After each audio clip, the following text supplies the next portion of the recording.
ناظرین کرام، کیا آپ جانتے ہیں کہ قیامت کے دن سب سے پہلے کس عمل کا حساب لیا جائے گا؟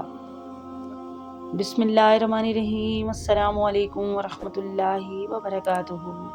میرے محترم بھائیوں اور بہنوں، آج ہم نبی کریم صلی اللہ علیہ وآلہ وسلم کی ایک نہایت اہم حدیث سنیں گے جو ہمیں نماز کی اصل اہمیت یاد دلاتی ہے۔ حضرت ابو ہریرہ رضی اللہ تعالیٰ عنہ سے روایت ہے کہ رسول اللہ صلی اللہ علیہ وآلہ وسلم نے فرمایا، قیامت کے دن بندے کے اعمال میں سب سے پہلے اس کی نماز کو دیکھا جائے گا۔ اللہ تعالیٰ فرشتوں سے فرمائے گا، میرے بندے کی نماز کو دیکھو، حالانکہ اللہ تعالیٰ سب کچھ جانتا ہے۔ اگر اس بندے کی نماز مکمل اور درست ہوگی تو اسے مکمل لکھ دیا جائے گا، اور اگر اس کی فرض نماز میں کوئی کمی ہوگی تو اللہ تعالیٰ فرمائے گا، دیکھو کیا میرے بندے کے پاس کچھ نفل نمازیں بھی ہیں۔ اگر اس کے پاس نفل نمازیں ہوں گی تو اللہ تعالیٰ فرمائے گا کہ میرے بندے کے فرضوں کی کمی کو ان نفل عبادات سے پورا کر دو۔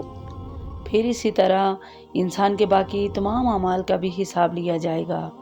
سنن ابو داؤد حدیث نمبر 864۔ میرے محترم بھائیوں اور بہنوں، یہ حدیث ہمیں ایک بہت بڑا سبق دیتی ہے۔